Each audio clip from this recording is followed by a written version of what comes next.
महिला बंधन समिति আমাদের ঝাড়খণ্ড রাজ্যের আমাদের সোশ্যাল ওয়ার্কার রয়েছে তিনি ঝাড়খণ্ড রাজ্যে উনি হেড দায়িত্বে রয়েছে এবং ঝাড়খণ্ডের সাহেবগঞ্জ জেলায় যে উদুয়া বেগমগঞ্জ রাজমহল মানসিংহার যতগুলো রয়েছে সমস্ত সাহেবগঞ্জ জেলার উনি দায়িত্ব রয়েছেন এবং ঝাড়খণ্ড রাজ্যের দায়িত্ব রয়েছেন আমাদের দিদি।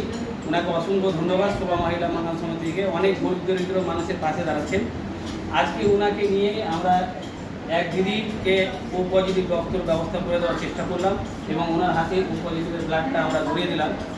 তো আমাদের শোভা মহিলা বন্ধন সমিতির একটাই ভিডিও করার কারণ যে আপনারা প্রত্যেকজন নিজের পরিবারের জন্য একটা করে রক্ত যোদ্ধা তৈরি করুন এবং রক্ত যোদ্ধা তৈরি হন।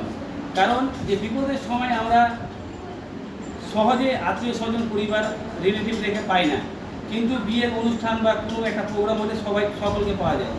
তো আমাদের একটা দিকে লক্ষ্য রাখতে হবে যে একটা দিদি বোন মৃত্যুর মুখে লড়াই করছে, সে সময় আত্মীয় স্বজনকে পাওয়া যাচ্ছে না, আর একটা কখনো অনুষ্ঠানের সময় সবাইকে পাওয়া যায়। তার মানে ভেবে নিতে হবে যে আমাদের কোনটা গুরুত্বপূর্ণ সাবজেক্ট। আমাদের গুরুত্বপূর্ণ সাবজেক্ট হচ্ছে যখন আমাদের রক্ত প্রয়োজন বা বিপদে যখন আমরা পড়বো, যখন সেই মানুষগুলোকে পাবো সেটাই আমাদের আত্মীয় স্বজন বা রিলেটিভ আমরা মনে করবো।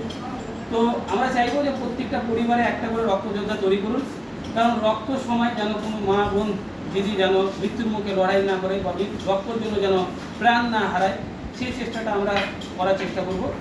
এবং আজকের তারিখ হচ্ছে 5/6/2024। আমাদের ঝাড়খণ্ড রাজ্যের দিদিকে একটাই কথা বলবো যে এই যে আমরা শোভা মহিলা মানুষের রক্ত করি, আপনার কেমন লাগছে? এবং আপনাদের ঝাড়খণ্ডের মানুষের যে আপনি সেবা করছেন, রক্ত দিচ্ছেন, এই কাজ করে আপনাকে কেমন লাগছে? তো আমাদের দিদি এই এত বড় মনের মানুষ, যেটা অনেক মানুষের কাছে কোটি কোটি টাকা থাকতে গেলেও সেই মনটা থাকে না।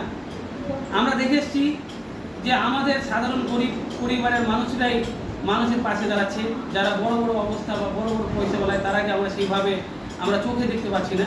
বা আমরা পিছিয়ে পড়া মানুষরা কিন্তু বড়লোক মানুষের জন্য রক্ত দেওয়ার জন্য প্রাণ দেওয়ার জন্য ছুটে যায়, কিন্তু একটা গরিব দিদি বোনের জন্য আমরা সেই ছুটে আসি না বা রক্ত দেওয়ার চেষ্টা করি।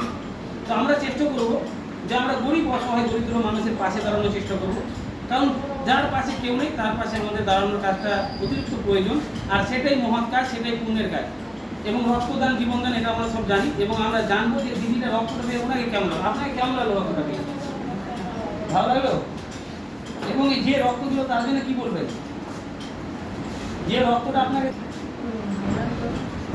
আল্লাহর কাছে দোয়া করবেন না যে রক্তটা দিল? করবেন? তো আমরা চাইবো যে ওনার অপারেশন যেটা হবে সেটা যেন ভালোভাবে সাকসেসফুল হয়। সকলে দোয়া করবেন এবং যিনি রক্ত দিয়েছেন তার জন্য দোয়া করবেন, কারণ উনি একজন মহৎ ব্যক্তি বা মহান ব্যক্তি।